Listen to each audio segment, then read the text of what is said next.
Hello, everyone, and welcome back to another exciting online talk from the Oxford Guild with our Collegium Global Network and our partner societies from leading universities.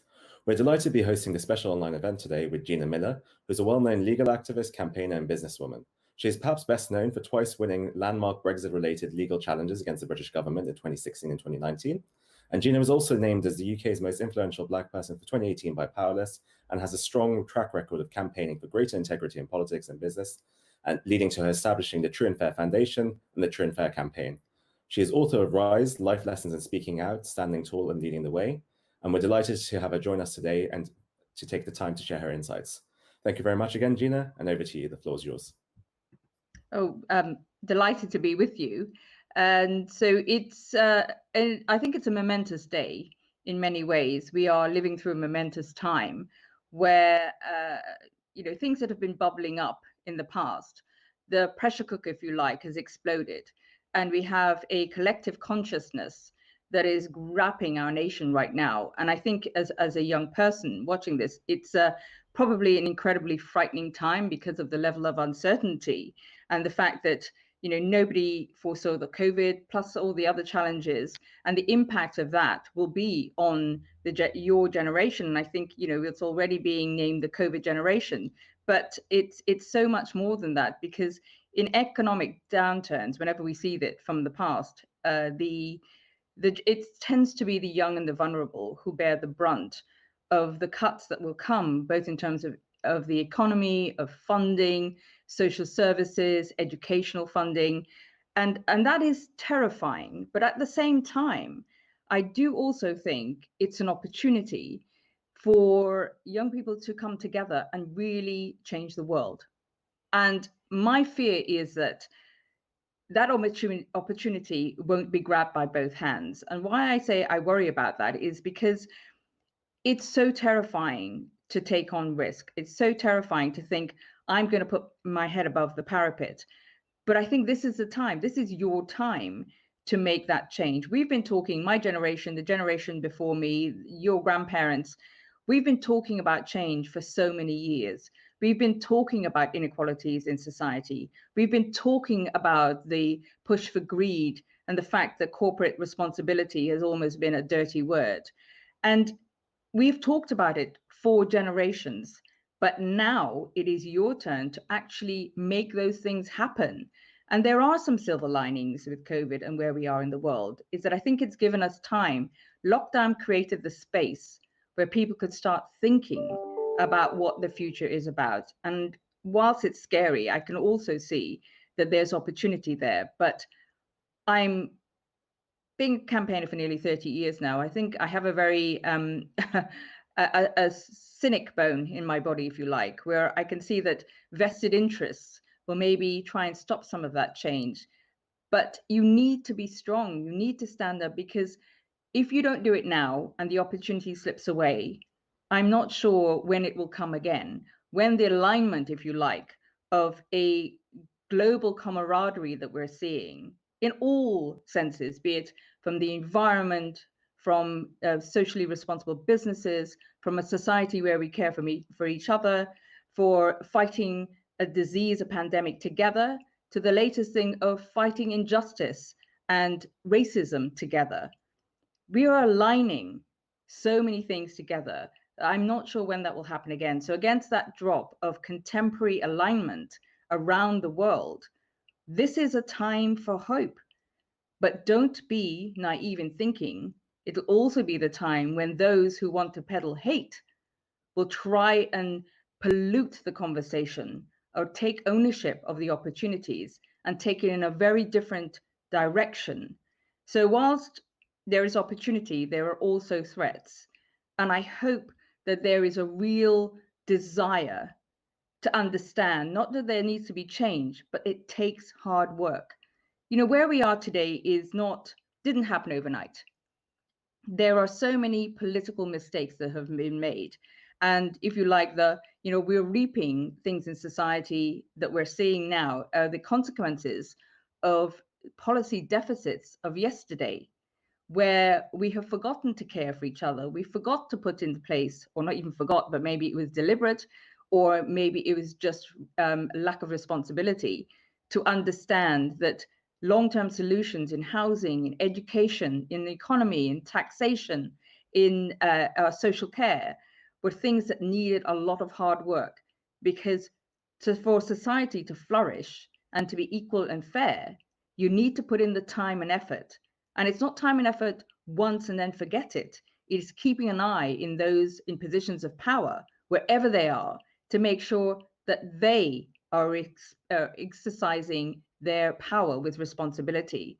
It's keeping a check on them, checking their privilege and their position, but also checking that we're happy with what they're doing in our name. Because if we just decide to stay silent, we are complicit in what happens, because silence is not an option. It is saying that you are agreeing with what those who are vocating or speaking up are saying.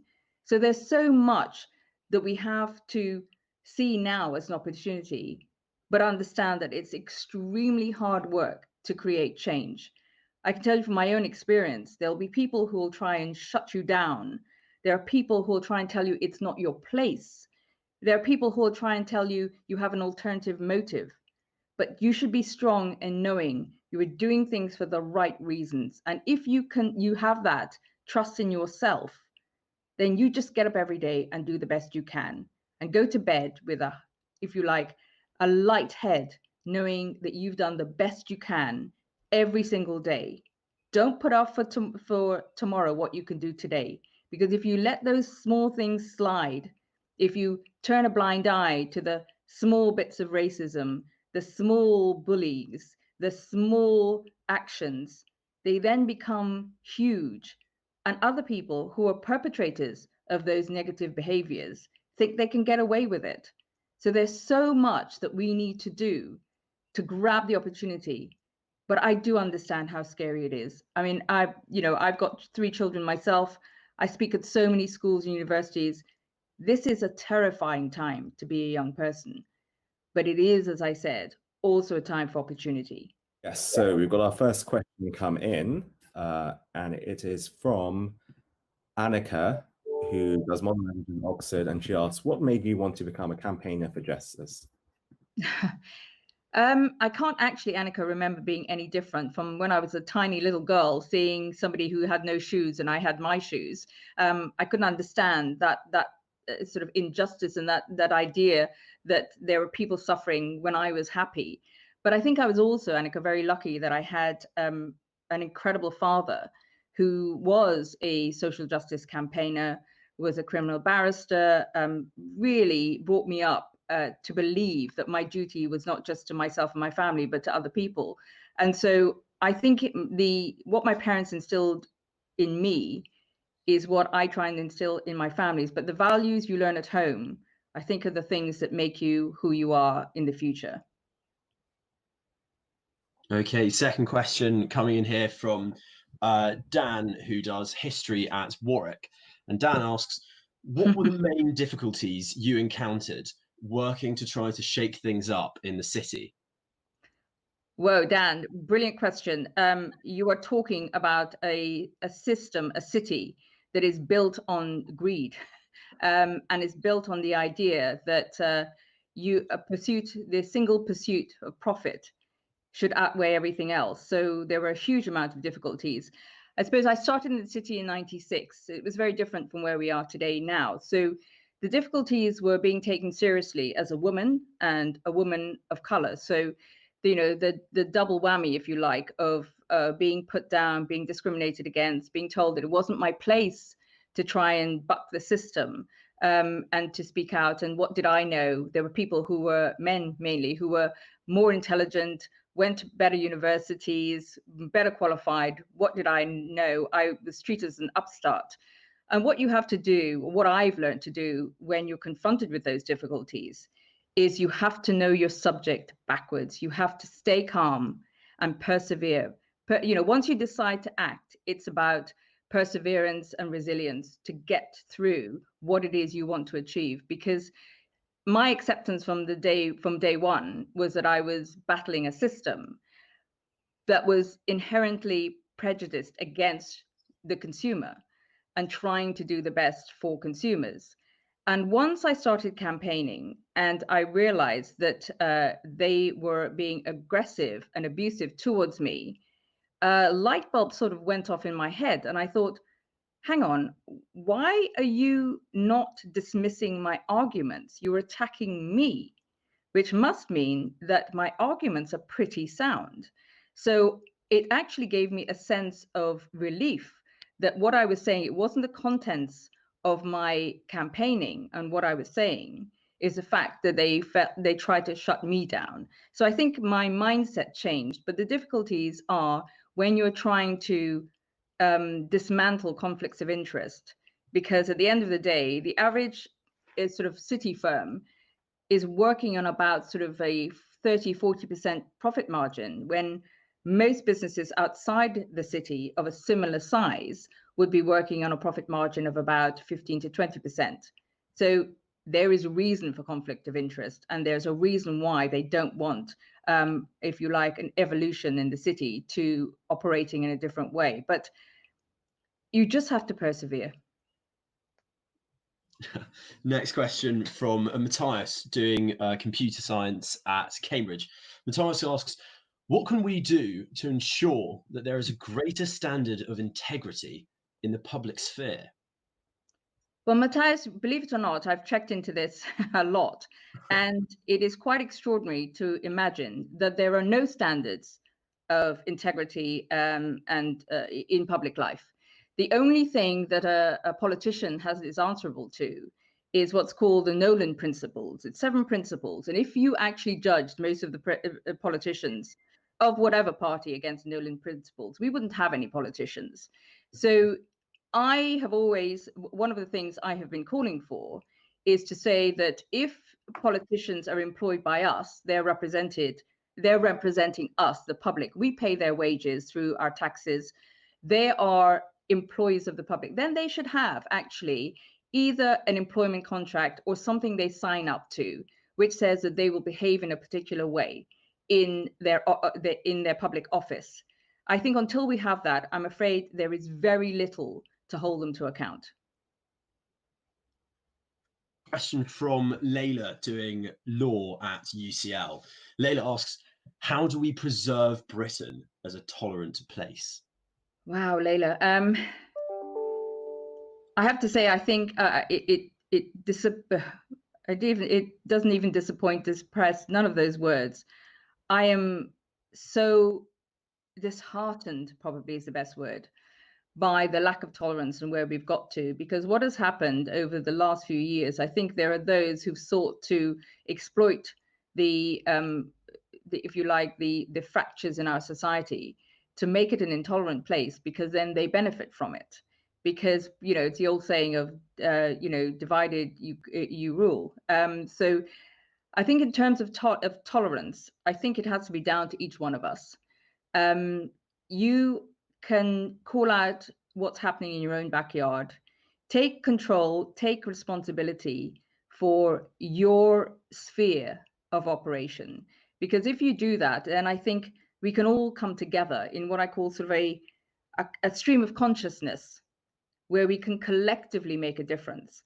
But we all have to start in, and everywhere we see intolerance, everywhere we see injustice, we have to take responsibility for our bit of life and community and surroundings. Because I think unless we do that, we won't be able to create that wave that we need. Because if we leave it to somebody else, how do you know they're going to do the responsible thing? How do you know they're going to do it? We have to do it. And in terms of the law, I think the law, we have to understand, is not something that sits in a book or in the remit of a law firm. Law is about doing what's right and using the law to create justice. Creating justice. I mean, look in America at the moment, it's really quite extraordinary. I mean, I'm sure we'll come on to George Floyd, but what the law has done there, it is now in 11 states. It's quite extraordinary how quickly that's happened, bearing in mind this has been being called for decades. But chokeholds are now illegal for the police force to use in 11 states in America in the space of a matter of 2 weeks. Now, the law has to evolve so that it protects our society that we live in. And that's what I think we are doing, and that creates tolerance. So be it either in, access to justice, to domestic violence, to the way the police operate, to the way we speak out, use freedom of speech, the way social media operates, the law is there to create the foundations of a tolerant society. But we as individuals have to make sure that it operates as a tolerant society. Makes sense. Question from Louis, doing drama at the Oxford Drama School. Louis asks, in light of Windrush and other recent scandals, how can we take more assertive action against the government that goes beyond contacting MPs and signing petitions? Louis, believe it or not, this government have actually closed down quite a lot of the route to assertive actions, be it from going back to the previous question, they're trying to close down the access to judicial review, to inquiries. They're making it very difficult. And the MPs, signing petitions and letters, actually now what's even worse is the petitions have to go through a petitions committee. To get something debated in the House of Commons on the floor of the House, it has to now go through one website where you have to sign a government petition. It then goes to a committee board, and they can decide whether or not they're going to allow that petition even before you actually get the 100,000 signatures. So it has become much more difficult to take assertive action. So what do we do when you're faced with those blockages? To my mind, you do one of three things, or perhaps all three things. One is that you still have MP surgeries. Don't just write to them. They have surgeries. You turn up face to face to them, collectively, individually, and you have to meet there, sit there until they answer your questions. So I'd say use your local access to MPs rather than just using letters or online or petitions. Secondly, I'd say if you come across something that is wrong, do not forget the power of the media. The court of public opinion is incredibly powerful. And so use that, be it in local media, national media, because naming and shaming, believe me, MPs don't want to be on the front page of newspapers or being shamed. And thirdly, we are fortunate to be living in an age of technology where your mobile phone, your technology, technology can be used for hate or hope. It is up to you how you use it. But that device in your hand can create, we're seeing it now, global camaraderie. That device is something very powerful. And if you learn to use it in a very positive, assertive way, it can create change. Question from Sam, doing PPE at KCL. Sam asks, why is malpractice so prevalent? Is it the case of a few bad eggs ruining it for the rest of us? Or is there something inherent that rewards cutting corners and thus encourages it? It goes back to my, I think, earlier comment about the aggressive pursuit of profit, is that it was seen as being weak or sort of soft if you weren't aggressive and you didn't try and cut corners and you went to, it was all about success and winning. And I think we have to, and perhaps your generation, you have to, in my view, we need to recalibrate what success looks like. And it's not about, so for me in business, it's not a single bottom line, the pursuit of profit. It's actually a triple bottom line that it's equal across people, profit, and planet. When it comes to cutting corners, it has to be about responsibility. So holding people to account. I think that responsible capitalism and holding people in positions of power to account. So we talked about politicians earlier, but it also has to be, I think, in businesses, in NGOs, wherever it is, we have to be able to hold people to account. And the few bad eggs in my industry in financial services, the bad eggs they just get let off scot-free. And, if you think back to the financial crisis, nobody in the UK has ever been taken to court or been sentenced when it comes to what happened and what led, the dubious practices and the malpractice that led to the financial services crisis.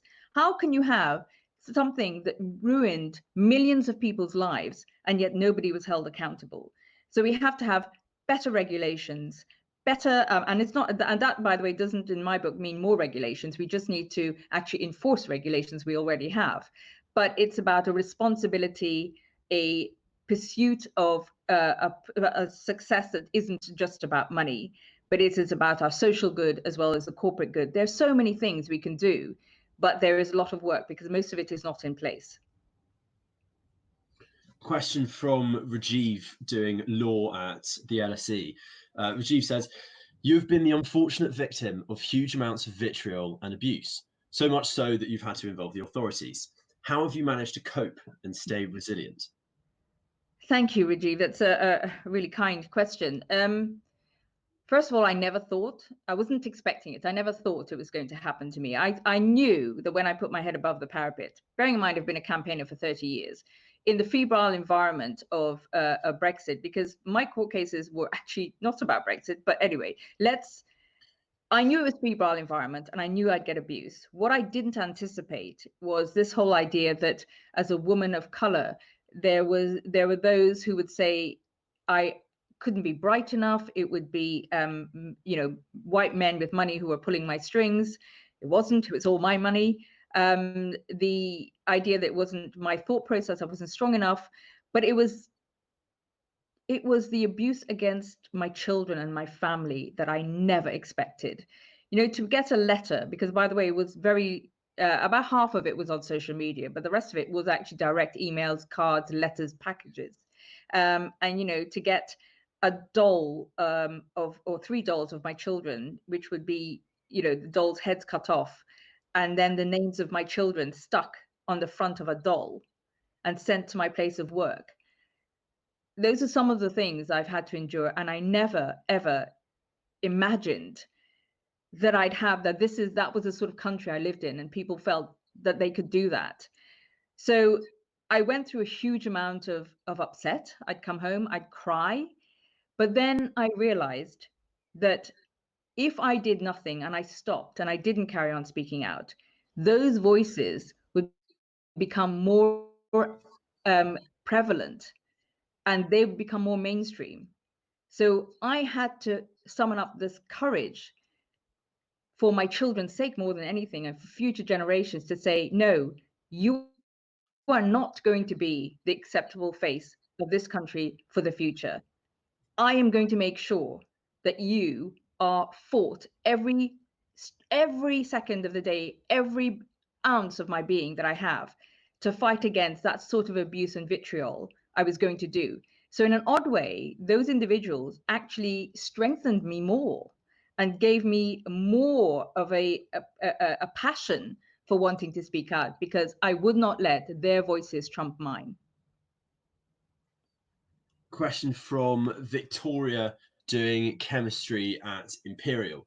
And Victoria asks, in light of the global outrage about the death of George Floyd and rise in support for social justice movements like Black Lives Matter, what do you think will happen next? Interesting question, because I'm concerned that when the news teams disappear, the marches stop, what happens next?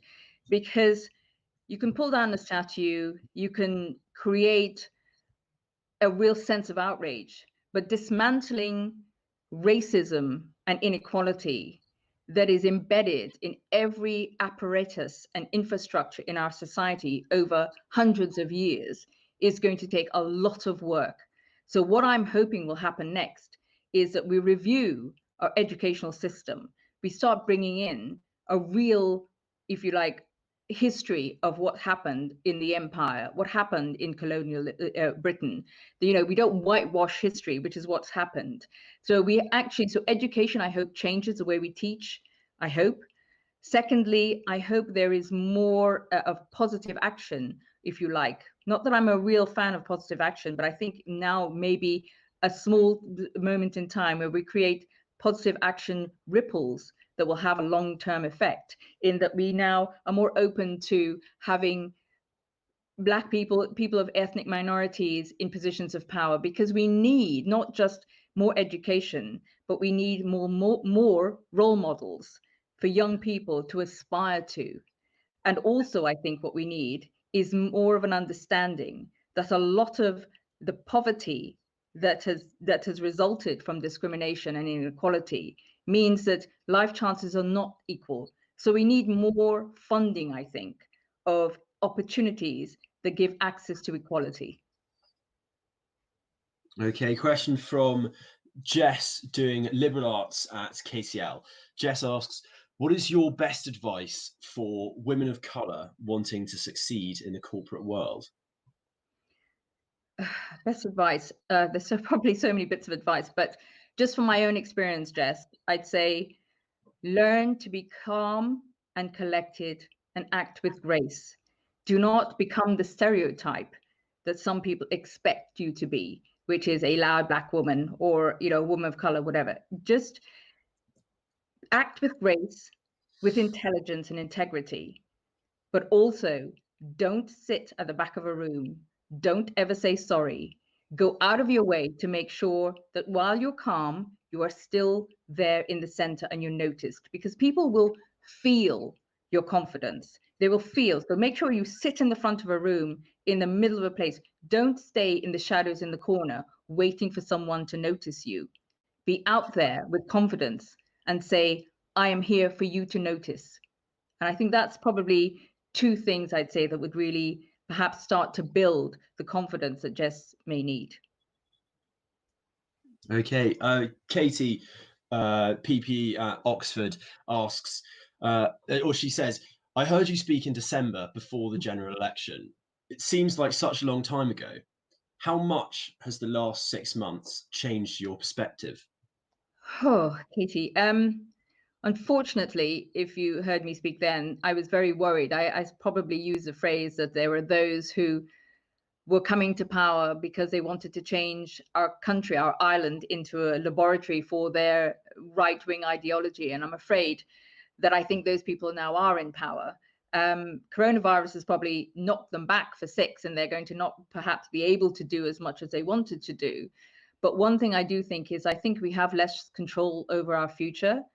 I think we have an economic downturn, bearing in mind, it's my day job, I run an investment house, but we're talking about an economic downturn we have never seen in our lifetime, or many lifetimes. I mean, even all the way, if people talk about it being like the 1920s, 1930s, this is much worse than that.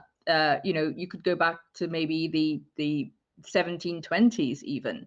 But if how this has changed is that my perspective is that there are many people who could suffer as we go into this economic downturn. It tends to be the vulnerable. It tends to be programs at work that were about equality and diversity that are cut first. I'm worried that not only will we have to cope with the economic downturn, but we could see a rolling back of a huge amount of advances we made as a society, all in the name of economics. Question from Melvyn doing history at Warwick. Melvyn asks, what would your advice be on growing your influence and attracting people to listen to your campaigns/views? Melvyn, it depends on the campaign, because no campaign is ever the same. No two campaigns I've ever done are exactly the same. I think it's about having a plan as well, because, for example, at the moment, you can say, your campaign is to take down the statues, but what comes next? Have a plan, have a strategy, because, is it perhaps better to think, do you take down the statues and maybe out of sight, out of mind, what happens next? Or would it be better to keep the statues up, but actually have a strategy where we have different sort of plaques which talked about what these individuals did, not what people perceived or the history says they did. Do you have an outing almost of, this man, Bristol was built on the blood of 400 slaves that this man imprisoned and treated like animals, whatever it is, think about the plan, not just the moment, the action. I think you have to have a follow through. And the other thing I'd say is that try and get people on side, because it's much better to do collective voices. Whilst I say that, I do understand as well, because I have found it difficult in campaigns. It's if you're too progressive, if you like, or you're pushing the system too much. There are many people who will prefer to be in comfortable positions and are frightened putting their head above the parapet. So you have to judge every campaign. But I think social media is a fantastic way of getting your campaign and views across. I think there's also about your plan, though. If you're able to articulate your plan, people will then buy into it. You have to have something. It's like selling. You sell your plan and people will buy into it. Okay, here's a question from James, who runs a video production firm in Yorkshire. James asks, do you think that we now have to see the failure of our government with a no-deal Brexit? And what hope do you think we're going to have going forward in the UK outside of the EU? I think about the failure of our government with the no-deal Brexit. I think no-deal Brexit, from my perspective, having done the prorogation case, and the reason I brought it is because I was working with a whistleblower at Number 10 who had told me the reason why the government were not worried about, if you remember the Ben Act, or having to come back to Parliament, is that they were going to close down Parliament. And instead of for a couple of weeks, they were going to keep it closed and extend it till past the 31st of October. So no deal was already the plan for this government, or for people who are now in government, all the way back in October last year. So we talk about failures. You have to say, how do you judge failure? Because if the plan, which I suspect it is to create a very low regulation country where it's about doing deals with people we would normally not do because of our moral compass, be it with arms deals with Saudi, or deals with very cheap, low standard products from whichever country, then you could say that would look like success, because suddenly people would be getting cheap food. We'd have more money and investment coming into the UK from dubious sources, that is. But, look at what's happening in America. People are feeling money in their pockets. Would they necessarily see that as failure? How long will it take for people to realize that the failure is about the way we work as a society, not just the money you have in your pocket? So it depends what happens. I'm not sure how quickly that failure will come. And I think the UK outside the EU, and right now, nobody knows how even the EU is going to operate. The coronavirus pandemic has hit every country, every union. We don't know if we're going to have a second wave. We don't know when a vaccine will come. We don't know how long the debt and the economic downturn will last. We don't actually even know what the true unemployment figures, for example, will be in the future, how many businesses will survive. We have a long way to go to understand how we will operate outside of the EU. In fact, how we will operate as a country on the global stage, irrespective of the EU. So I think it's too early to say what's going to happen next. All I can say is I do think we are leaving with, I know they keep calling it Australia, but we've had confirmation today of what I've suspected. We're leaving with what you would call, James, no deal. Okay, a question from Amber, who's doing a PhD in volcanology at Oxford. Wow. Amber says, this is broad, however, what would your advice be regarding the most effective ways to affect change as an individual, be it in relation to social matters or climate matters, etc.? I think I found, from my experience, Amber, the most effective way is to start in your own community. So start small, and you can see the effects of what works and what doesn't work. And then you build up, and then you connect up with other people, not just in other communities in the UK, but in other people around the world, because social media allows you. And I'll give you an example of this, Amber. So I was very much involved in the Modern Day Slavery Act. And whilst the UK under Mrs. May everyone was concentrated on the actual legislation itself, we needed to get in place globally a way for companies to deal with supply chains. So we started small. We talked to local businesses, then we talked to national businesses, then we talked to international businesses. But the conversation was very focused about what it is we were talking to them about. We had supply chain as being the thing we were talking about. And from your point of view, climate change, there's so much in climate change. Is it perhaps about farming? Is it something that you can focus in on, or biodiversity? Is it a single focus that gets a local, national, and international voices around something, so you can measure, because then you can measure, you can progress, and you can start one conversation that leads to other conversations. Because if you try and take on everything, it is easy to get lost in the enormity of trying to affect change. Okay, question from Tamar doing medicine at Cambridge. Tamar asks, is there any room left for our present government in the UK to redeem itself? After inadequacies of their COVID response and reaction to the protests, etc., is there any hope?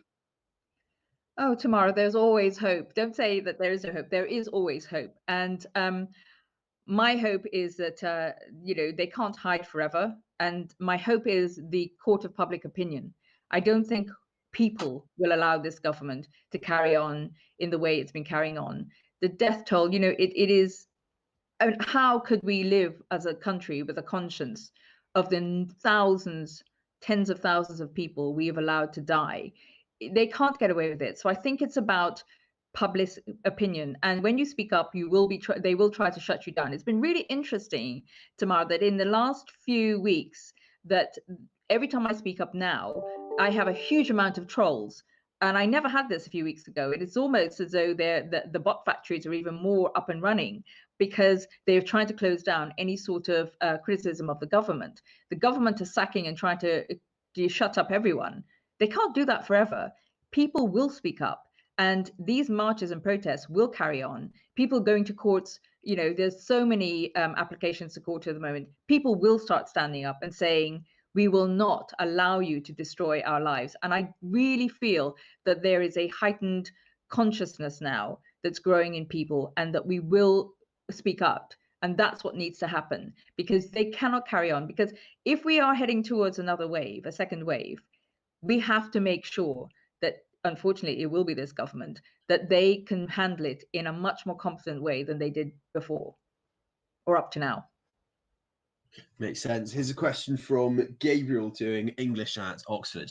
Gabriel asks, is there a way out from our seemingly continuous descent into partisan politics and tribalism? Oh, gosh. Is there a way out? For me personally, I think the way out is to change the political system. Obviously, politicians, turkeys for Christmas, why would they, of any party, want to do that? But I do think there are conversations, and really we need to start thinking about more devolution of powers. We need to start thinking and having conversations and debates around, do we really want career politicians? Is there, in some other countries, you can't actually be a politician for more than 2 terms? Do we have politicians who have worked before they go and become politicians and do PPE? Do we have something a bit like the Swiss model? Do we have something that's somewhere between a direct and a representative democracy? Do we ring fence certain things, which is what I'd like to do? For example, the NHS, our education. Do we ring fence issues and say, right, these have serious issues that cannot be addressed in a 3 to 5 year short-term timeline?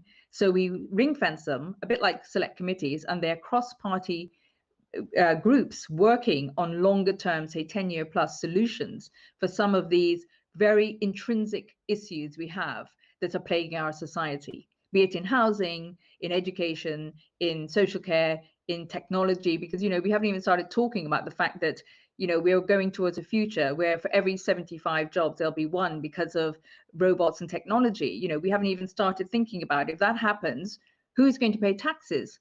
Where is our public purse going to come from? What are people going to do if they don't have an employment? All these things need to have, I believe, really longer term debates and solutions rather than just 3 to 5 years.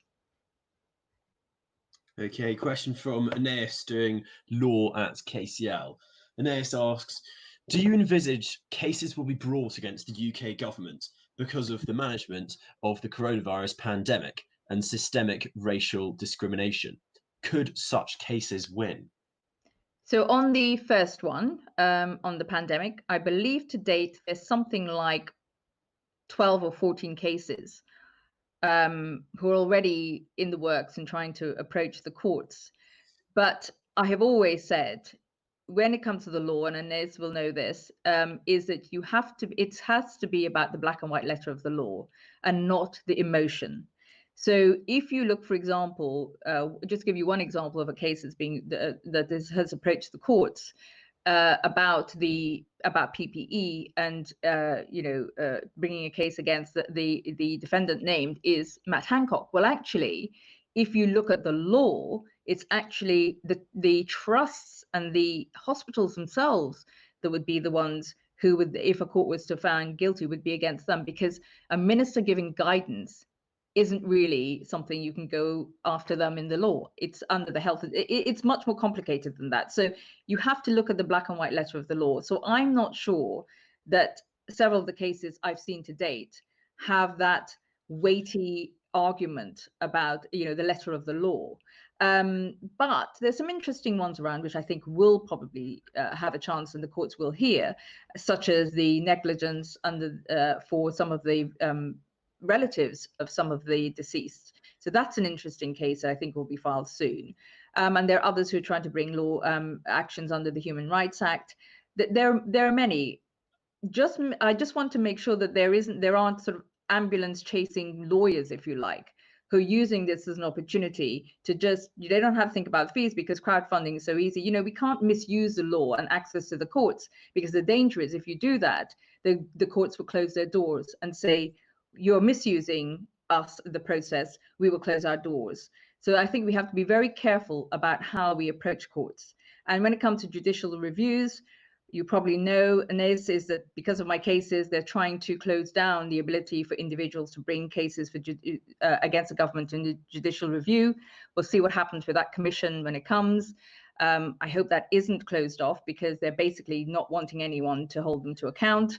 When it comes to the racial discrimination, that's a really hard one, because I can't see there are individual cases of police brutality, of unfair imprisonment. There are all sorts of other cases you can bring, but I can't see the systemic racial discrimination one as having a path through to the courts.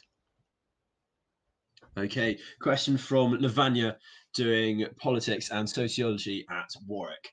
The question is, how has the way our government has dealt with COVID-19 impacted the likelihood of an era of responsible and sustainable capitalism?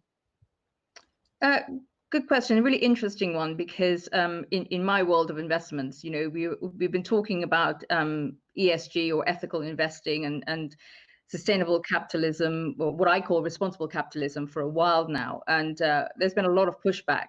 And unfortunately, what we've seen in the sector is a lot of what I call greenwashing, which is companies have realized that it's an emotive bandwagon to jump on because it makes them look good.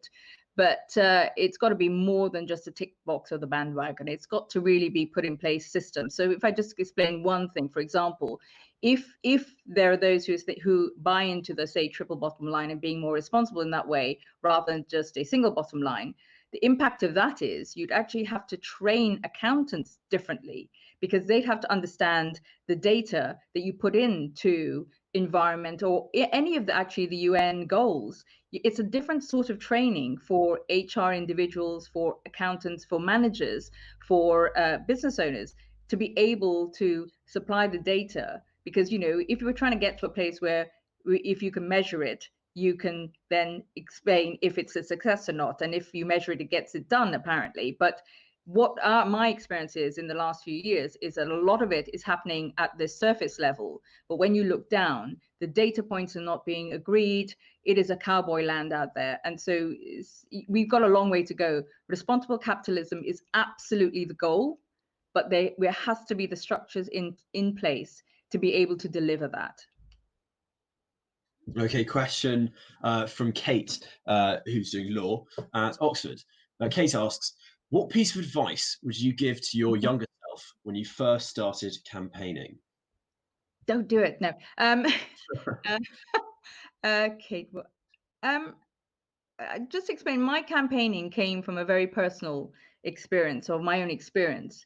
So I probably wouldn't what would I tell my younger self? My campaigning started with my youngest daughter, my eldest daughter, who's now 32 and has special needs, at a time where if somebody was starved of oxygen, which she was, in the hospital, it was very difficult to get support or statements or special needs. There was no such thing as sort of special needs provision in those days. And that's what I campaigned for. And that was my first win, which was getting the Special Educationals Act and the whole idea of statements for children into the system. So what I would have probably said to my younger self of that is that, I probably should have tried to get more people who are on the other side of the argument on my side. I just went at it from my point of view rather than trying to get buy-in from people who disagreed with me. I've learned to do that as I've gone on in time. But at that time, when I started campaigning, I listened. I wasn't as dichotomous in my thinking. It was more, this is my view and I'm going to go for it. But I think if you are much more holistic, much more dichotomous, then you bring people in with you from the very start. It's probably an easier journey to achieving what you're campaigning for. Interesting. Here's a question from Charlotte doing geography at Cambridge. Charlotte asks, considering the current climate and the effects of austerity on inequality, is there an opportunity to reverse regressive neoliberal policies in the UK? Is there an opportunity? If it's from a political point of view, Charlotte, I'm not sure. I think we're stuck with our politics for a while yet, and we don't know what's going to happen with our opposition. There are glimmers of hope, but it's too early, I think, to know exactly, because as much as whatever you might think of Keir Starmer, then he has a whole party to heal yet, much less the opposition and the country. So I think we have a long way to go. This has not happened overnight, Charlotte. This is years and years of, as I said, picking away at the wounds of our society. And I think it's going to take a while to try and get back to somewhere, or get to somewhere different. Fair enough. Question from Jake doing law and human rights at UCL. Jake asks, do you feel that the UK may benefit from a written constitution akin to the US as a means of protecting vulnerable institutions and holding the executive to account? Hi, Jake. You probably know that Lord Sumption and I have very different views on this, because he's completely against the written constitution. I think there's a middle ground. I think I'm an advocate of a partially written constitution, where I think there are certain things that we protect the vulnerable, as you say, and human rights, and particular institutions. But I think the flexibility of having part of our constitution unwritten, in a world that we're going into that is so uncertain and is going to be a world of pandemics, a world of technology advances that we don't know yet. I think the flexibility of a partially written constitution is the route I would advocate. Okay, a question from Katy doing Biomedical Sciences at Oxford. Katy asks, do you think that there is a way to prevent the negative impacts of the media without limiting the positive impacts? The media is a real problem, and it's been, throughout history, Katy, when there are those who would dismantle societies, the playbook is pretty simple. You discredit experts, you take over the media, and you basically try to break the law, the justice, the courts. These are things we've seen in the past, and you sow division. But when it comes to the media, I think there has to be a way where we have a much more robust regulator. I think IPSO is completely useless. I don't think they're fit for purpose. And I think, we have to have a much stronger regulator when it comes to the media. I think we also have to be it has to be much more transparency about the funding of particular media organizations. And thirdly, I'd say when it comes to online media, this nonsense, which I have experienced firsthand, that if a media organization puts up an article, but then has all these divisive and actually violent comments underneath an online article, believe it or not, the regulations are that if they don't moderate it, they can say, well, they didn't write it, they didn't put it up there, it's not their responsibility.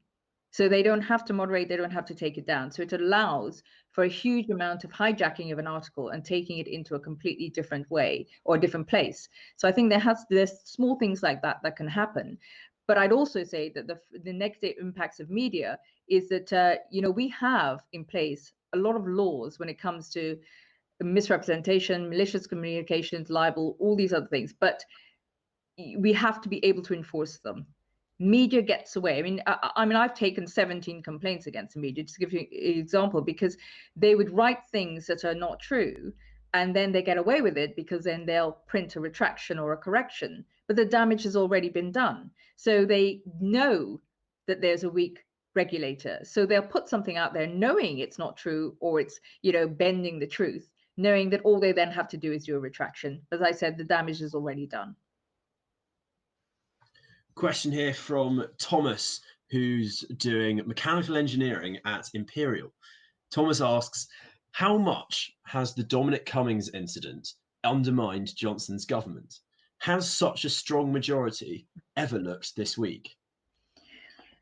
Thomas, the biggest impact of the Cummings incident is that it's divided the Conservative Party. There were already small fractions going on within the party, but it's created a much, much bigger one. You've now got senior people, not just in cabinet and in 1922 committee or in the funding organization, but Cummings is a divisive figure, and he has divided the government. So they are not operating as a collective. But he won't be there long. Everyone I speak to seems to think that he will be gone. He is singular in his delivery of his desire to deliver no deal in December, and then he'll be gone. And I think at that stage, we could see a very different Johnson government. But for now, he is running this country to all intents and purposes.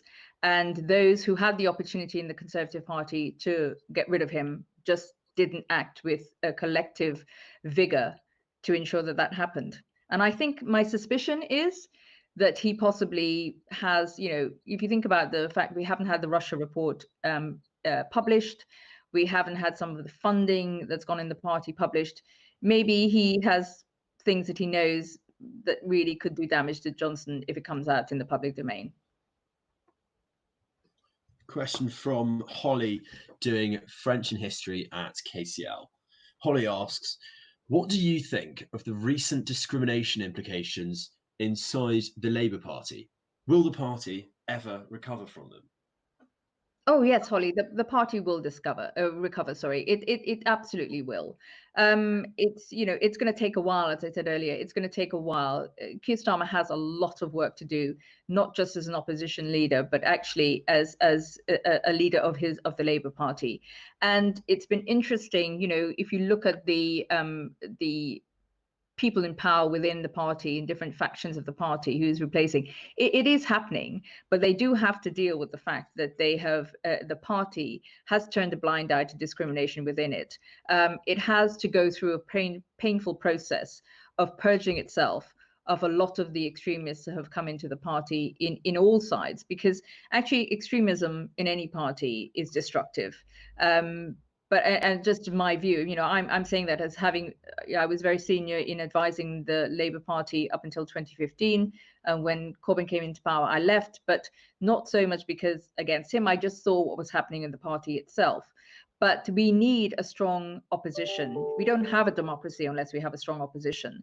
So I hope that Keir Starmer and his colleagues are able to get the party in a place where it's functioning as a competent party, one party, but it's not there yet. It has got to rid itself of very systemic discrimination within the party. Question from Anita, who is a university lecturer. Anita says, deeply entrenched racism is clearly rife in our society. How do you think we are going to be able to recover from this period? And will we ever heal these societal divisions? That is a huge, huge question. I think we will recover from this period, because I think there's an acknowledgement now that nobody, for being born, whatever the color of their skin, should have to live a lesser life than somebody of a different color. There is an acknowledgement that this is not that all the people who are saying we're a tolerant society, we don't have racism. Yes, we have come a long way, but we have so much further to go. So I think we have to have an acknowledgement that there is still inequality and racism in our society.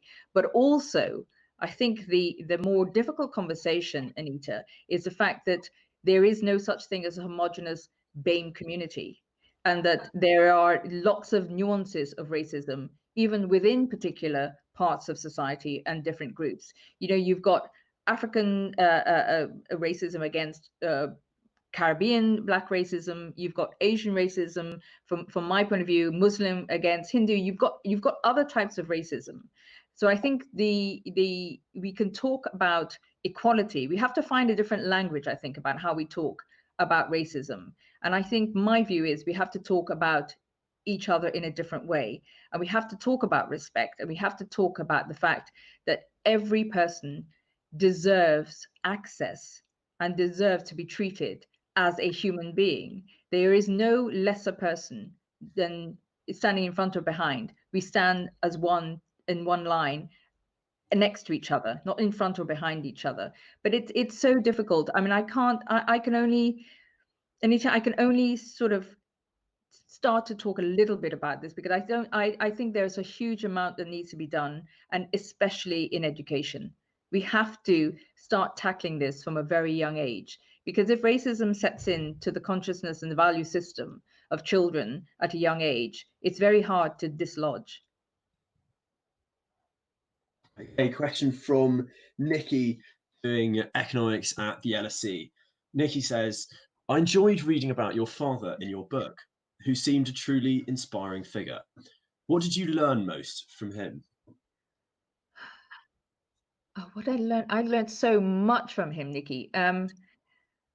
I think the two things I'd say I learned more than anything is that I learned about the power of the law. And it wasn't something that it was just a dry subject. I did learn about what justice and law really meant. But also, I think I learned what being a good parent was, and the responsibility of instilling, as I've just said, values and responsibilities and a sense of self. That means that I could put up with, if you're reading my book, huge amount of failure, huge amount of success, and still get up, and whatever the circumstance, keep going, because he gave me a value system and a confidence in myself that I think is a gift that a parent can give to every child. Very nice. Question from Amelie, who's about to start at St Mary's. And Mary asks, what is your best advice for women who want to learn or want to lean in, or who struggle to believe in themselves? Emily, I mean, it's difficult when you feel that you are lesser than somebody else. And I think the way you start is, maybe I can only give you my little bit of advice, is to figure out what makes you special. None of us are perfect. We've all got things that are good and bad. But what is it in you? Each of us are unique as well, but what is it in you that makes you special and makes you the person that, or something that's going to make you love yourself, but other people love you, but most importantly, that you love about yourself? Because you have to find something that you feel makes you shine. And if you can do that, then you will walk a little bit taller and with a little bit more confidence. A question from Matt, doing geography at Oxford. Matt asks, is there anyone actually competent in our current government? Which world leaders inspire or impress you? I mean, you've got to be inspired by Ardern in New Zealand. I mean, that speech she gave in the lockdown, I don't know if you saw it, to the children about, you know, when we went into lockdown at Easter, that don't be worried that the Tooth Fairy and the Easter Bunny were not going into lockdown or being furloughed, was just extraordinary. I mean, she has an empathy, an ability to be trusted. I think the empathy and the honesty and integrity with which she speaks means people will believe her. And that's a really important thing, because when we're going, no one will ever get everything right, or everything right, especially in this world we're about to emerge into, or come out of the pandemic into. But we have to be able, I think, to trust our leaders and to have them speak truth to us. And leaders who do that, the ones who have the strength and the courage to say sorry when they do get things wrong, and to reach out for help when they need it. These are things that are so important. And I think there are a few. I think around the world, I think I've been quite impressed with our Canadian president. I've been impressed by the New Zealand president. I've been impressed by, funnily enough, I think we have got some incredible leaders in places like Singapore and Thailand and Vietnam. It's a different mentality, it seems to be. But then at the same time, we also have a march of the right, and we have very autocratic leaders around the world that are terrifying. But I think when it comes to anyone act competent in our current government, name doesn't spring to mind. Okay. Question from maybe Rishi out of everybody, but early days. Seems fair. Question from Charlotte, doing law at the LSE. Charlotte asks, the recent tragic death of George Floyd has shown that people really do care about justice, and particularly the criminal justice system. Do you think that the criminal justice system in England and Wales is broken? I don't think it's broken. I think there are many things we need to fix, but I wouldn't say the whole system is broken. I think it was a real tragedy, the way that the breaking of the legal aid system, access to justice for all, is not a fair system. I think that is something we have got to address, is the access to justice. We have to also, in certain crimes, abuse, domestic violence, we have to treat people, victims, with respect, and give them the ability to not to seek justice without having to relive an experience, and to be feeling as though they're the ones in the wrong. I think we have to train our justice system, our police, better when it comes to abuse, domestic violence, coercive behaviors. And I think there's a unconscious bias from particular people who end up in the top of certain law firms, justice system, courts, who perhaps do not have the diversity of mind and thought that we need to reflect modern society. So I think we have a long way to go to achieve enough diversity in our legal and justice system to fairly represent the modern society we live in. Okay, question from Michelle, doing modern languages at Oxford. Michelle asks, what reading recommendations do you have for us in these tough times? Suggestions would be really appreciated to help us pass the extra time we now all have. I know you're going to say, oh, yes, I've heard that. But actually, I have to say, Michelle, if you haven't, and you probably have doing languages, only you're doing modern languages, but, George Orwell's books have a real resonance with what we're going through at the moment. And I think, to reread things like Animal Farm, 1984, is quite extraordinary. And the other thing I'd say is maybe read some of the books of some of the civic leaders of the past. So read the books about Malcolm X, read about Martin Luther King, read about Gandhi, read about some of the leaders and their experiences, and how they could perhaps help you to make sense of the times we're going through now. Okay, brilliant. Question from Dan, doing chemistry at UCL.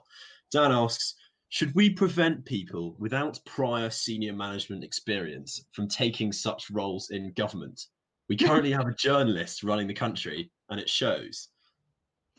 Dan, I agree. I mean, I've always found it peculiar that you can change, have a cabinet reshuffle, and you've got somebody, for example, who's going to go into some department like work and pensions, who have no understanding whatsoever of how work and pensions and employment works, and to then redesign a whole system like universal credit, or be in charge of such a system that has such a huge impact on people's lives.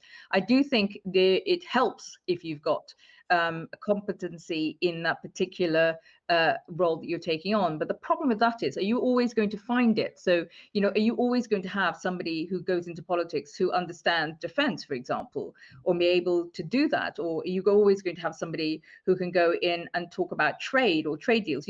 You'd actually almost have to say you have to. And if the way our system works, if they're elected as an MP, I mean, they stand as an MP, are they really going to win that seat to then go into government? So it's not as easy. And I agree with you. It'd be fantastic if you had people who had management experience in that particular area. I actually think the way around it for me would be to have people who have more experience of life and actually have life skills, and not management necessarily in that particular role, but actually knows how to bring in people, how to build a team, how to actually ensure that you have experts around and how you use them, rather than just taking their word for it. So it's understanding both if you like, a knowledge of the world and having a worldly knowledge. If you can have that specific specialism, all the better. But it's ideal, but it's not always that easy to fulfill. And when it comes to the fact that you've got a journalist running the country, I'd say we've got a racist journalist running the country who is misogynistic and does not understand what it's like to live a normal life or an everyday life. When has he ever had to do that? Yeah, it's the perfect storm. Just time for a couple more questions now, because we're growing conscious we've just gone over the hour mark. Here's one from Gita doing physics at Imperial. Gita asks, as a role model to so many of us, I would love to know who were some of your role models or people you looked up to when growing up. So Gita, it's going to sound weird, some of these, because they're very varied. One is my father. My mother was very strict. I mean, but she taught me about hard work. But when it comes to role models, I think she taught me about working hard. But for me, Maya Angelou was one of my, which is why my book is called Rise. It's from her poem. But she was an extraordinary individual. But I tended not to really go for role models, if you like, or people that I admired that were very far away from me, or the people I didn't know. So I tended to grow up, and I admired people around me who I saw as being good people who helped others, be it teachers at my school or sort of older girls at school. My role models tended to be the real people that I got to meet, who I just thought were awesome. Okay, yeah, just a couple of questions. Second last one, actually, from Jacob doing maths at UCL. Jacob asks, what is the best way of fighting against subtle forms of racism, such as microaggressions in a place of education? Call them out. I mean, don't let them slide. Absolutely. The microaggressions are the ones that actually build and become almost impossible, but you've got to call them out. And you don't have to do it in an aggressive way. But I think also, apart from calling them out, I think it's getting others to see that they are microaggressions. Because sometimes if you don't get the person who's actually perpetrating it to see and understand what it is they're doing to you, then you won't change their behavior in the future. So I think the two things are not just calling it out, but trying and taking them on a journey so they can see why it's having the impact it is on you and why it is making you hurt. I mean, you've got to be able to explain your hurt to other people, I think, for them to empathize with you, because without empathy, people won't change their minds, and you need to change their minds. Okay, brilliant. Last question here. We figure this would be a nice one to end on. Question from Rosie doing E&M at Oxford. Rosie says, Gina, thank you so much for being an inspiration. What is next for you? What projects do you currently have ongoing? I saw one about reforming wills and would love to hear more. Yeah, so thank you, Rosie. When I was seeing people, there was a little boy, Ismail, I don't know if you remember, who was 13 or 14 and was taken away in an ambulance, and his parents never saw him again in the crisis.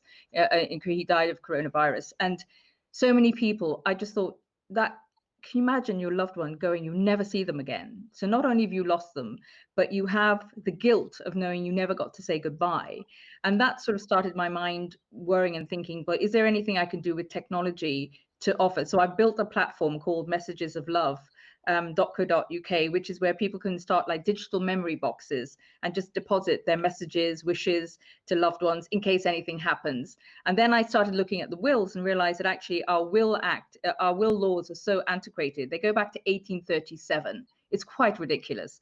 But it means that if you don't have a will, if you don't have an up-to-date will, if you don't have guardianship in your will, if you don't say how you want to get buried, if you're living with a partner you're not married to, they have no rights. So if you don't leave something in the will, the devastating effect on loved ones if you don't have a will is huge. And I thought, we're living in a technology age. We should be able to use digital signatures, do audiovisual wills. So that's what I'm campaigning for. I'm campaigning for wills to be reformed to reflect modern society, not a society back in 1837. A lot of pushback, Rosie. There are quite a few law firms who are not particularly happy with me because they see it as they will somehow lose clients. And my answer to them is, I'm not talking about clients who've got £1 million or whatever the estate might be. I'm talking about somebody who wants to leave a will with a guardianship that says, I don't want my child to go and live with their father who abused me. I want my child to go and live with this aunt or this uncle. Because if you don't leave that in a will, it is actually up to the courts, Rosie. A court can decide that a child not only loses a parent, but that child would have to go into care. I mean, the tragedy of what happens if there isn't a will is that it lives with somebody forever.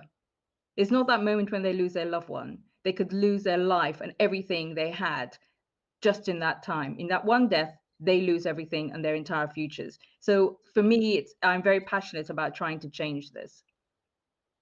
Fantastic. Thank you very much, Gina, for your time and sharing your insights. On that note, we recommend you all visit messages.co.uk and find out a bit more. And it's been a truly fascinating session. Thank you, Gina. Thank you to everyone watching and for all your varied and challenging questions. And we look forward to welcoming you all again soon at our upcoming events. Thank you very much.